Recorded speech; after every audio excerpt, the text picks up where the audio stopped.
Hi everyone, it's Katie from Chords Records. Welcome to my channel.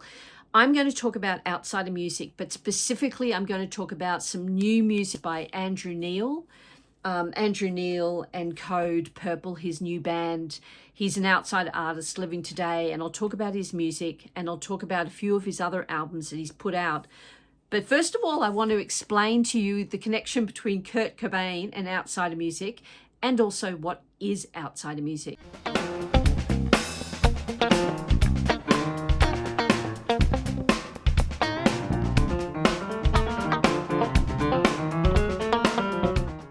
If you like this video, can you please give me a thumbs up? It really helps my channel, and subscribe. You can unsubscribe later, but it really helps my channel. Right, let's get into it.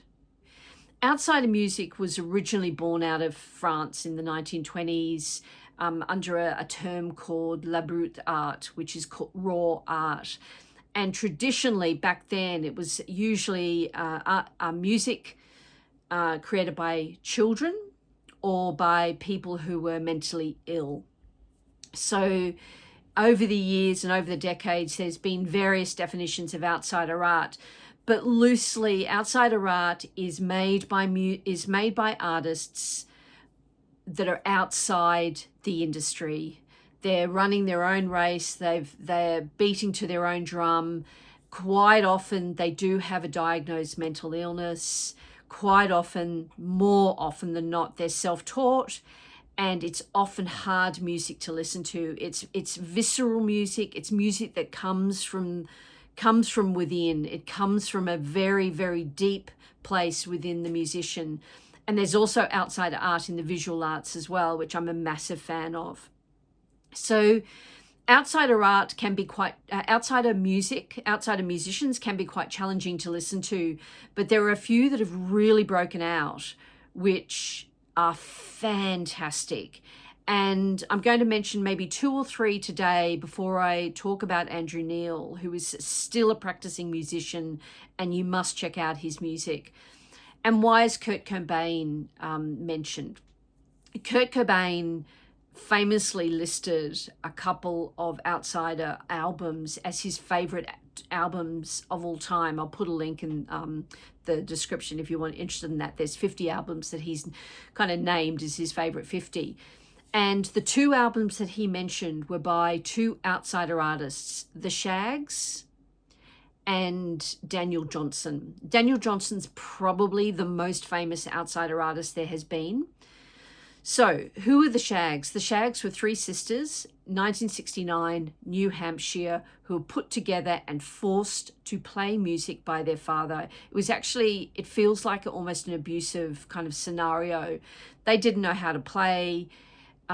He just had gone to a palm reader, and he was told his girls were going to be famous, and he made them form a band and play. And they famously went into a studio one day only and recorded an entire album.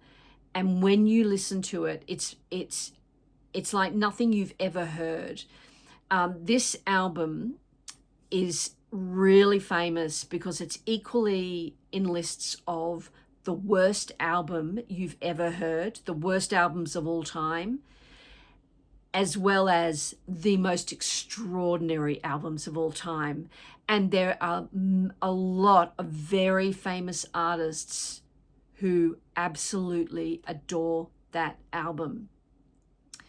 So the album is called The Wiggin Sisters, who they were the Shaggs.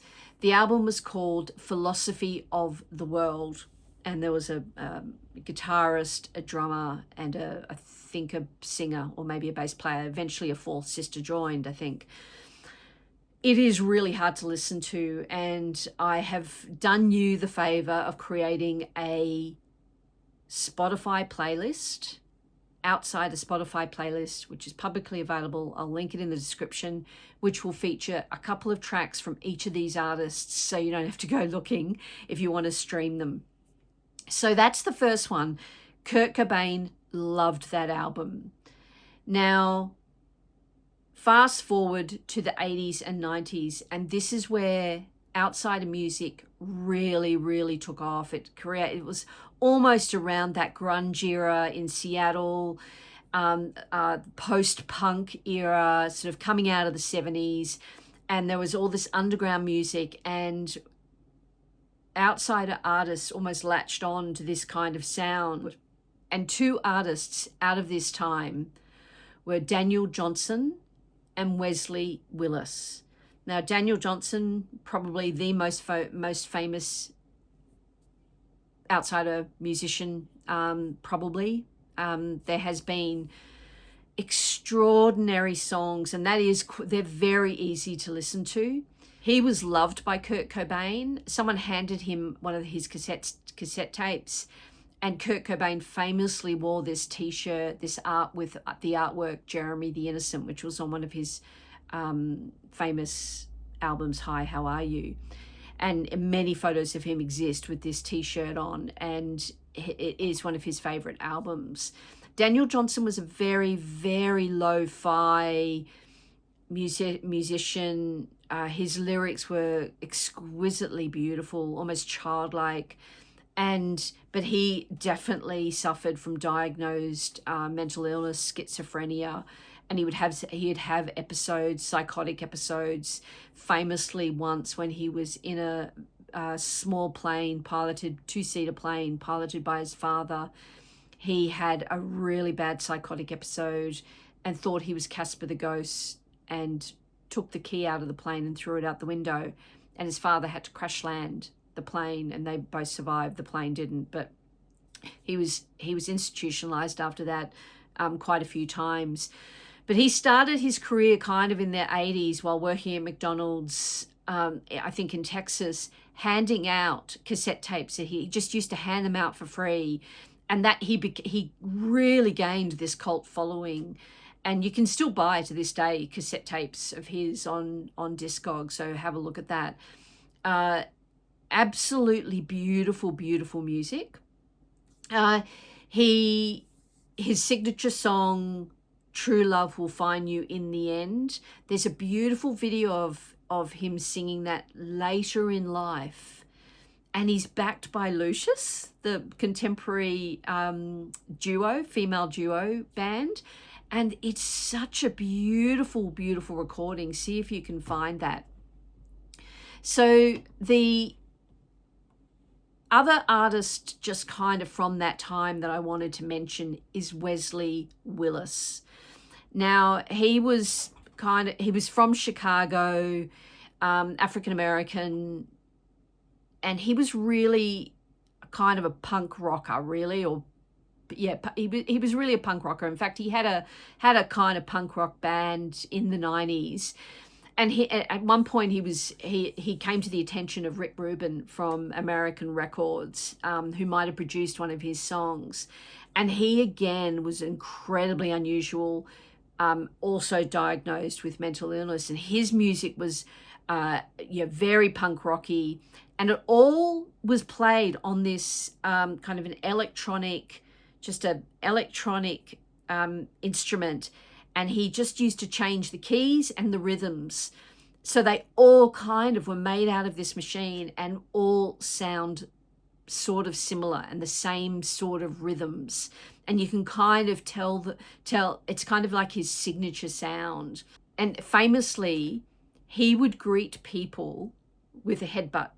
When he met people, he'd headbutt them. And he created a permanent bruise on his head. And quite often when you seek out images of him, we'll see images of him, he's got this permanent kind of bruise on his forehead. Really interesting guy. His music was all about like chasing his demons or being rude to his demons. His lyrics were, in fact, oftentimes quite vulgar. He, ass, as Americans would say, are in a lot of the titles of his music.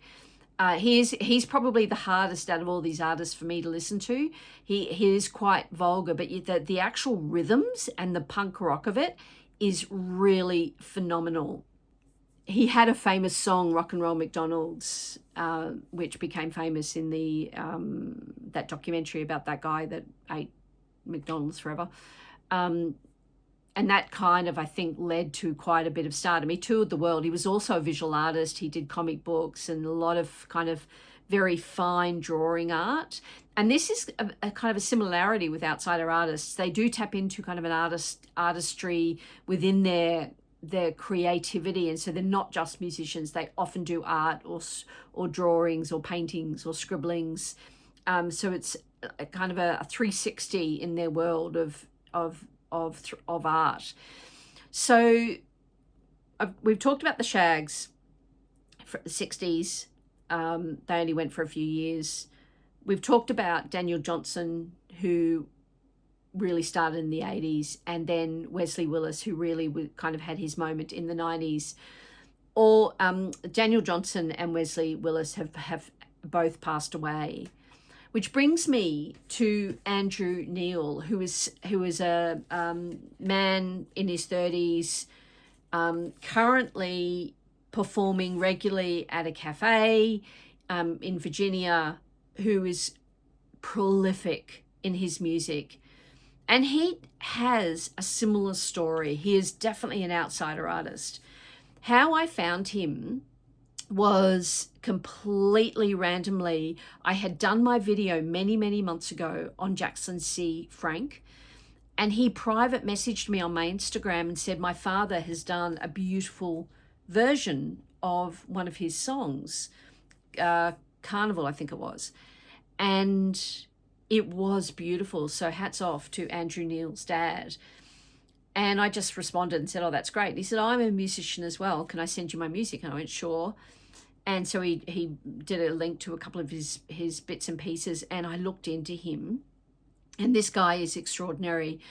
We subsequently got to chatting, and he kindly sent me every one of his albums, and all of them are absolutely beautiful. And one of the things that really stands out with these albums, and I'll go through them a little bit quite quickly just to give you an idea, is the artwork. The artwork is absolutely fantastic on these covers. They're beautifully produced. A lot of them are in gorgeous sleeves.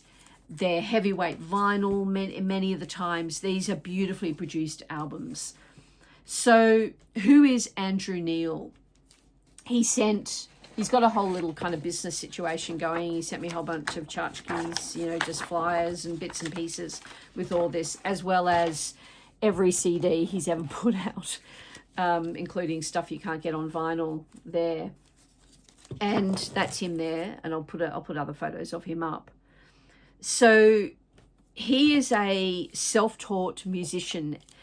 What happened with him was he was in around about 2000, in 2009-ish, around there.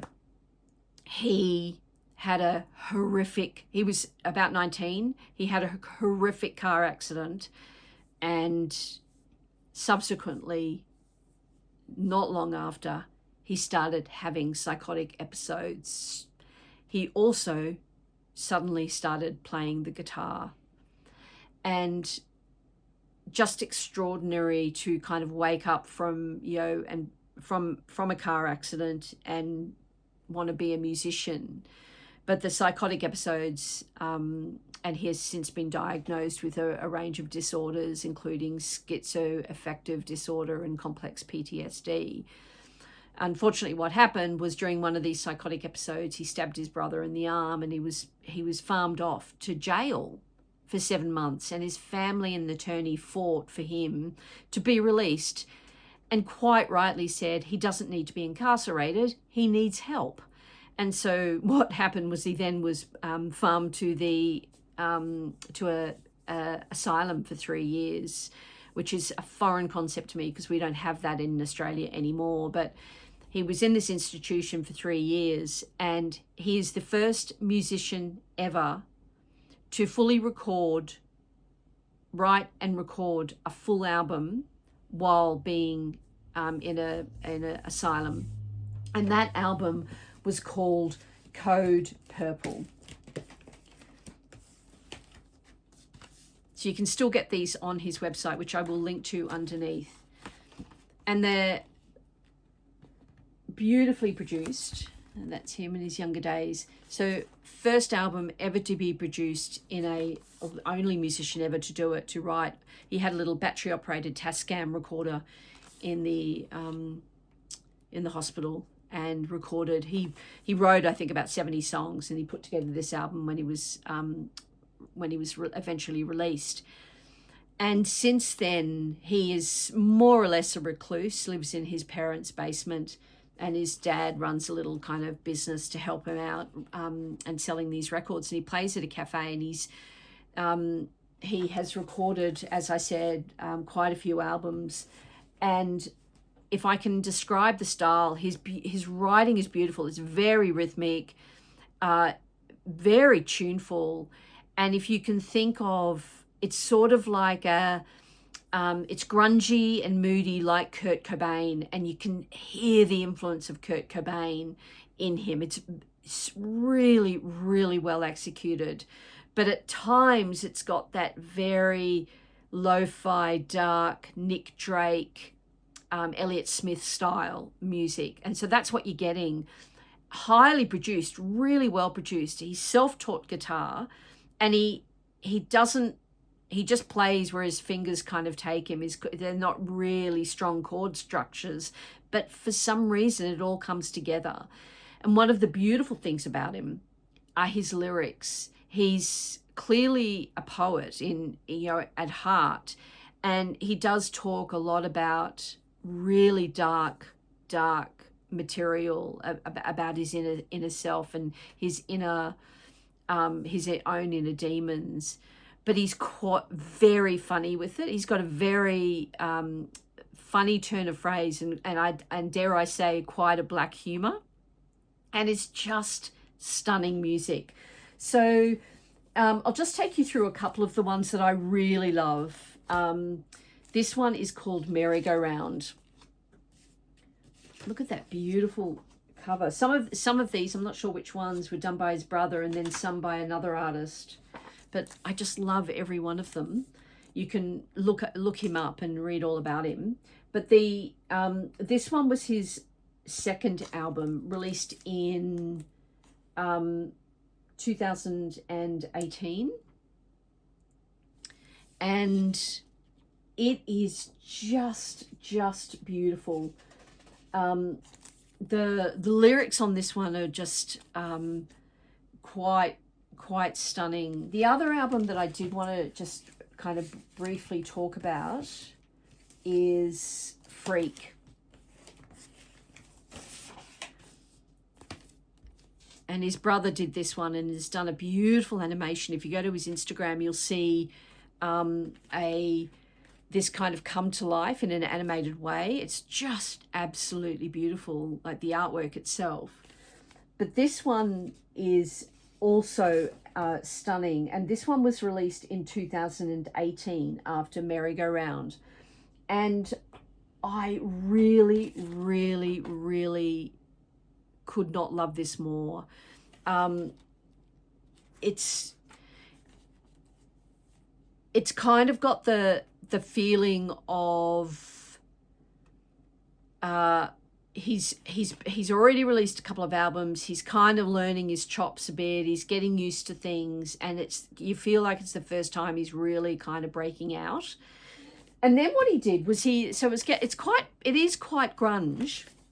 And then what he did was he then released he got cancer as well in like 2019, a lymphoma cancer, and had to go through chemotherapy and all sorts of things. Like this poor man. But he released this beautiful album around about that time called Sunnyside. And this one was far more lo-fi than his previous albums in my mind.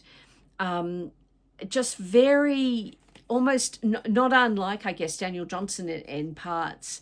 And I'll just read you this blurb written by Kathy McCarty. Andrew Neil's Sunnyside is a revelation. The outpouring of melody and counterpoint is deeply affecting, seeming to come directly from a heart so genuine that it is almost too pure for this world. His simple, direct lyrics can seem almost too plain, but then you find them reverberating in your mind for days afterwards. This is a songwriter who will find his audience, as Daniel Johnston did. There's nothing that can stop someone so focused on the songs that seem to find expression through him alone. So you just can't go wrong listening to this album, and you can stream them. And then the follow-up to this album was a similar lo-fi album called Alien. Similar style, and another exquisite cover. Very lo-fi. And then most recently, he has just put together a band and named the band after his first album, Code Purple. So this is Andrew Neil and Code Purple. And there's a photo of them there. He's now bald. Maybe from his cancer treatment, maybe. And you can see there he's got, I think it's an Ovation guitar. The guitar he plays with now is a very curiously shaped guitar, and apparently it was I think it might have come out of Latin America, but it was a guitar that was loved by Jimmy Page. I think he made it quite famous, and he puts nylon strings. Andrew Neil puts nylon strings on that guitar, and so he's now playing in a cafe with this band Code Purple. And this is a really well produced album.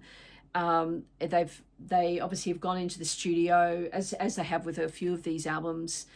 It's really, really listenable. And in fact, I had it on in my home here, and someone came in and went, "Who is this?" And you will not regret looking this guy up. And you can buy his albums directly from his dad's business.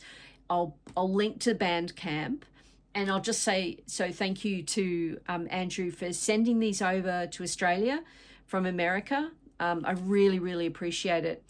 And while you're at his site, you can also pick up, if you're a CD lover, you can pick up some. So that one there is not on vinyl. Live at Para Cafe 2012 was one of the first things he released.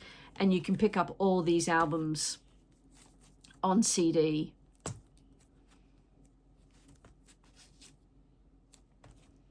That's kind of a weird little EP limited edition thing.